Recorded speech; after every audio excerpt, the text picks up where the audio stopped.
ஜெய் பீம். இன்றைக்கி நாங்கள் இந்த போலீஸ் ஸ்டேஷனில் நாங்கள் ஏன் வந்திருக்கிறோன்னா ஒரு புகார் கொடுக்க வந்தோம். நேற்று இரவு ஒரு 12:30 மணி அளவில் பகுஜன் சமாஜ் கட்சியினுடைய மாநில தலைவர், தன்மான தலைவர், உச்சநீதிமன்றத்தினுடைய வழக்கறிஞர் திரு டாக்டர் பி. ஆனந்தன் அவர்கள் வழக்கம் போல் சென்னையில் அவருடைய வழக்கறிஞர் பணி அலுவல்கள்லாம் முடிச்சுட்டு அவர் வீட்டுக்கு வரும்போது இங்கே இருக்கக்கூடிய மீஞ்சூர் பைபாஸில் இருக்கக்கூடிய டோல்கேட்டு கடந்து போகும்போது ஒரு சம்பவம் நடக்குது. அந்த சம்பவம் என்னன்னு சொன்னால், நரேஷ் பாபு என்கின்ற ஒரு நபர், அவர் பெரம்பூர் பகுதியை சேர்ந்தவர். எங்களோட பகுஜன் சமாஜ் கட்சியில் ஏற்கனவே இருந்தவர் கொஞ்ச காலம். அந்த நபர்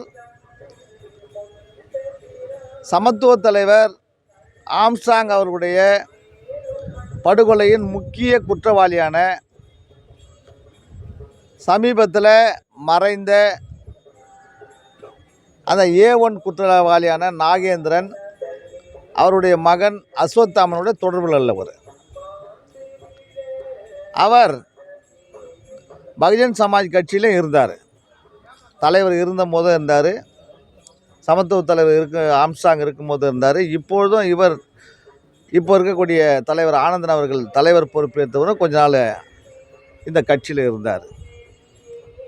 ஆனால் அவர் ஆம்ஸ்ட்ராங்கருடைய படுகொலைக்கு காரணமான எதிரிகளோடு தொடர்பில் உள்ளவர் என்றதும் எங்களுக்கு தெரியும்.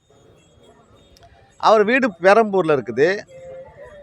சம்பந்தம் இல்லாமல் ஏன் இவர் இந்த பகுதியில் நிற்கிறாருன்ற ஒரு சந்தேகம் தலைவர் ஆனந்தனுக்கு எழுந்தது. ஏற்கனவே சமத்துவ தலைவருடைய படுகொலையினை சிபிஐக்கு கொண்டு செல்வதிலே தலைவர் ஆனந்தன் அவர்களுக்கு பல்வேறு இடர்பாடுகள், இடையூறுகள், அது அரசாங்கத்தினாலும் சரி, இல்லை எங்கள் கட்சியிலே இருந்து பகுஜன் சமாஜ் கட்சியிலிருந்து இப்போது பிரிந்து சென்றவர்களாலும் சரி, நிறைய இடர்பாடு இருக்குது, அச்சுறுத்தல் இருக்குது. இவர் சிபிஐக்கு கொண்டு சென்று எங்களுடைய சமத்துவ தலைவருக்கு நீதி பெற்று தருவதில் இவர்களுக்கு யாருக்கும் உடன்பாடு இல்லை என்பது இது நாடறிந்த உண்மை. காரணம், ஒரு முறை அல்ல 3 முறை சிபிஐ விசாரணையை தடுப்பதற்கு இந்த அரசு அப்பீல் மனு செய்திருக்கிறது. இந்த எதிர்வரும் 13ஆம் தேதி சுப்ரீம் கோர்ட்டில் இந்த வழக்கினுடைய தீர்ப்பு இருக்கிறது. சிபிஐக்கு இந்த வழக்கை ஒப்படைப்பதா வேண்டாமா என்கிற வழக்கினுடைய விசாரணை நிலையில் 13ஆம் தேதி சுப்ரீம் கோர்ட்டில் எங்களுடைய தலைவர் அது தொடர்பாக சுப்ரீம் கோர்ட்டு செல்ல இருக்கிறார். இந்த சூழ்நிலையில் நேற்றைய தினம், அதுவும் குறிப்பாக சமத்துவ தலைவர் ஆம்ஸ்ட்ராங் அவர்கள் மறைந்த அதே 5ஆம் தேதி, இந்த தேதியில் இந்த நபர் சம்பந்தமில்லாத 12:30 மணி நடுராத்திரியில் இங்கே இருப்பதற்கான காரணம் என்னன்னு இவர் பார்த்த உடனே காரை விட்டு இறங்கி அவர் கேட்டிருக்கிறார். தம்பி, இங்கே ஏன் இந்த நேரத்துக்கு இருக்கிறேன்னு கேட்டுக்கிறார். அவர் நான் டீ குடிக்க வந்தேன்னுக்கிறாரு. டீ குடிக்க வர்றதுக்கு இங்கே எதுக்கு டீ குடிக்க வர இவ்வளோ தூரம் அப்படின்னு கேட்குறதுக்கு, நான் செங்கல்பட்டுக்கு போய் வரேன், வர வழியில் டீ குடி. செங்கல்பட்டுக்கு போயிட்டு அவர் திரும்பி போனோன்னா அவர் ஊர் பெரம்பூர். அவர் போனோன்னா மதுரவாயில் பைபாஸில் போய் அவர் ஊர் பெரம்பூருக்கு போகலாம், அல்லது தாம்பரம் வழியாக போய் பெரம்பூருக்கு போகலாம். சம்பந்தமில்லாமல் பக்கத்தில் பட்டாபிராமலுக்கு ஆனந்தன் ஒரு வீட்டாண்டை அவர் நிற்க வேண்டிய அவசியம் என்ன பார்க்கும்போது இன்னும் சந்தேகம் அதிகமாக வலுப்படும் போது, அப்போது இவர் அவர்கிட்ட அவரை சந்தேகப்பட்டு கேட்கும்போது அவர் வார்த்தைகளில் மறைந்த அந்த குற்றவாளிகள் நாகேந்திரனுக்கு சாதகமாக நாகேந்திரனுக்கு ஆதரவாக சில வார்த்தைகளை பேசியிருக்கிறார். அதிலும் குறிப்பாக ஏற்கனவே நாகேந்திரனுடைய உடற்கூறு ஆய்வை பற்றி இவர் சந்தேகப்பட்டு நீதிமன்றத்தில் எழுப்பின அந்த கேள்வியை அவர் ஞாபகப்படுத்தி பேசின ஒன்றும் வாக்குவாதம் முத்தி இருக்குது.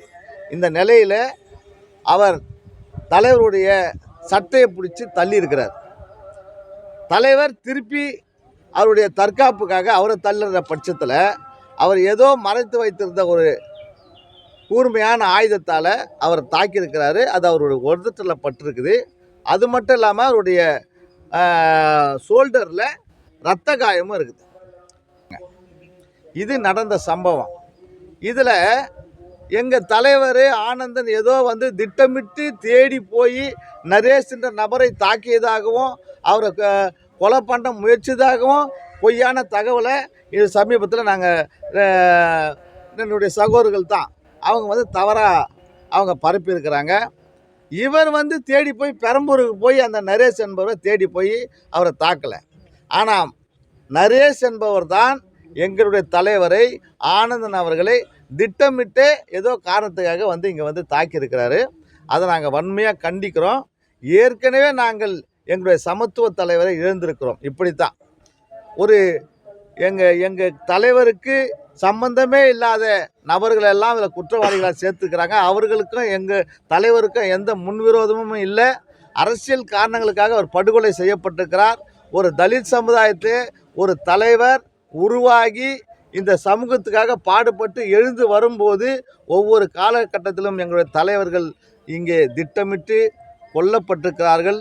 அதில் குறிப்பாக எங்களுடைய தலைவர் ஆம்ஸ்ட்ராங் அவர்கள் அதற்கு முன்னாலே மிகப்பெரிய சதிகளின் காரணமாக அழுத்தத்தின் காரணமாக பூவை மூர்த்தியார் இவர்களுக்கு பின்னாலே இந்த சமூகத்திற்கு ஒரு நம்பிக்கையாக வளர்ந்து வரக்கூடிய எங்களுடைய தன்மான தலைவர் பகுஜன் சமாஜ் கட்சியுடைய மாநில தலைவர் டாக்டர் ஆனந்தன் அவர்கள் திட்டமிட்டு நடு இரவில் தாக்கப்பட்டிருப்பது வன்மையான கண்டனத்துக்கு உரியது. இதை நாங்கள் எங்களுடைய தேசிய தலைமைக்கு எடுத்து செல்வோம். இது குறித்து மிகப்பெரிய விசாரணையை காவல்துறை கட்டாயம் நடத்த வேண்டும். உண்மை குற்றவாளிகளை கண்டுபிடிக்க வேண்டும்.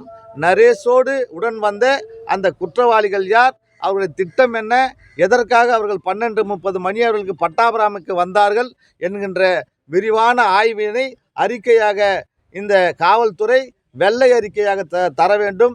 ஏன் அதை கேட்கிறோம் என்றால், தொடர்ந்து எங்களுடைய தலைவர்களை இழந்திருக்கிறோம். இனி எங்கள் தலைவரை நாங்கள் இழக்க தயாராக இல்லை. இது குறித்து நாங்கள் தமிழகம் முழுவதும் மிகப்பெரிய ஆர்ப்பாட்டங்களை எங்களுடைய தலைவருக்கு கிடைக்கக்கூடிய நீதியை தடுக்கின்ற விதத்திலும் இப்போது அந்த நீதிக்காக போராடக்கூடிய எங்கள் தன்மானத்தருடைய தாக்குதலை கண்டித்தும் நாங்கள் மிகப்பெரிய போராட்டங்களை முன்னெடுக்க இருக்கின்றோம் என்பதை இப்போது நான் பதிவு செய்ய விரும்புகிறேன். பகுஜன் சமாஜ் கட்சியுடைய மாநில பொதுச் செயலாளர் இரா பெரியார் அன்பன். செய்திகளை உடனுக்குடன் தெரிந்து கொள்ள நம்ம வேதா நியூஸ் டைம்ஸ் சேனலை லைக் பண்ணுங்க, ஷேர் பண்ணுங்க, கமெண்ட் பண்ணுங்க, மறக்காம சப்ஸ்கிரைப் பண்ணுங்க. பக்கத்தில் இருக்க பெல் ஐக்கானையும் கிளிக் பண்ணுங்க. அப்பதான் நாங்க போடுற வீடியோஸ் உங்களுக்கு நோட்டிபிகேஷன்ல வரும்.